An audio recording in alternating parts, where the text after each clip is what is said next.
En esta oportunidad me ha tocado, mi nombre es José Martín Herrera Espinosa, me ha tocado el tema del desempleo en tiempos de pandemia.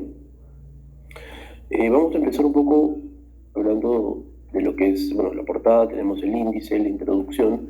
Con respecto a la introducción, vamos a hablar un poco del funcionamiento y el desarrollo que tiene hoy en día el siguiente trabajo. Se da en base a los enormes, básicamente, trabajos y personas que en la época muy difícil que nos ha tocado vivir, como es la pandemia, algo que en ese entonces es desconocido para nosotros, nos afectó pues en masa, en gran cantidad, donde muchas personas quedaron desempleadas sin posibilidad de seguir desempeñando libremente sus actividades económicas, como ya lo conocemos hasta la fecha.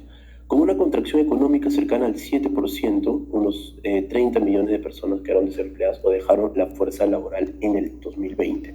Esto lo estamos hablando básicamente como región, no como país todavía. Y aunque las campañas de vacunación que hoy en día están ayudando a abordar esta crisis que tenemos de salud, hoy en día los gobiernos siguen batallando para hacer frente a esta crisis, a esta gran crisis económica que nos ha traído la pandemia, y en especial buscando lo que son formas para ayudar a los trabajadores más vulnerables. Los empleos formales proporcionan a las personas los medios para poder sobresalir y más en una crisis sanitaria. Además, que ayuda a que cada país tenga una estabilidad económica y social. Sin embargo, con la crisis económica que provocó, que provocó el coronavirus en nuestro país, ha hecho que la informalidad se haya duplicado a cifras no vistas desde hace más de 20 años, ¿correcto? Siguiendo ahí, vamos a pasar un poco el desarrollo. En desarrollo, en el empleo en el Perú, la recuperación de los empleos en el Perú viene ascendiendo. La población hoy en día ocupada en el país alcanzó 17.481.300, de las cuales 9.196.700 tienen empleo adecuado, 8.284.007 cuentan con un trabajo informal, y en la metropolitana en el trimestre entre abril, mayo y junio se alcanzó 5.087.700 personas con empleos, la cual representa el 93.2% de la población económicamente activa.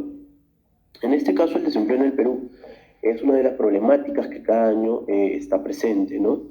Por ello, muchas personas optan por acceder a un trabajo informal con la finalidad de cubrir sus necesidades. Vemos hoy en día la necesidad de las personas de tener un trabajo, de tener un ingreso extra, básicamente para sus viviendas, para su familia, y optan por tener trabajos informales. Además, otros profesionales, otros profesionales no ejercen su carrera por falta de oportunidades o no encuentran una plaza vigente. En el último informe técnico del primer trimestre, entre enero y marzo del INEI, se registró una tasa de desempleo del 6.0%, lo que bajó un 2.2% en comparación con el trimestre del año pasado. En este punto, para combatir el desempleo en el Perú, el decano del Colegio de Economistas del Perú, Carlos Castro, resalta la importancia de lo que viene a ser, en este caso, que el Estado deba proporcionar al sector educativo más opciones para que estos puedan insertarse en la parte laboral. Vamos a determinar un poco la escuela económica a la cual representa. De este lado vemos que es el keynesianismo, cuál es la teoría que afirma que el Estado debe intervenir en la economía para mantener el equilibrio y revertir los ciclos de crisis, el cual defiende que el mercado no se regula de forma natural, por lo que los gobiernos deben minimizar las fluctuaciones económicas. Su ideólogo fue el economista británico John Maynard Keynes, el cual que le expuso en su obra teórica general del empleo, el interés y el dinero, por el que es considerado el fundador de la macroeconomía moderna. Su modelo fue revolucionario porque se oponía a la intervención estatal mínima que promulgaba el liberalismo básico. Para ello vamos a ver básicamente explicar los conceptos que hemos tomado en clase en base al fenómeno. Uno muy importante, el que llevamos en clase, fue que las intervenciones del Estado dentro de un mercado, en cual en este caso también se da en el caso del mercado laboral, donde podemos determinar que el Estado puede establecer nuevas normas, leyes o reglamentos para potenciar dicho mercado, para poder darle un dinamismo e impulsar el crecimiento laboral en todos los ámbitos. Vimos bastante eso dentro de lo que viene a ser la pandemia, ¿no? Justamente el gobierno dio ver varias normas, varias opciones para que las empresas no despidan y no hayan despidos masivos dentro de lo que viene a ser la pandemia. Se dieron beneficios, el Estado trató de cubrir en algunos casos estos sueldos o subsidios hacia los empleadores para que no puedan despedir en masa a los trabajadores. Y por otro ámbito también vemos que es bastante importante el PIB que abordamos en clase, ya que esto mide la capacidad de ingreso que tienen las personas y la capacidad de gasto de bienes y servicios que se producen en nuestra economía.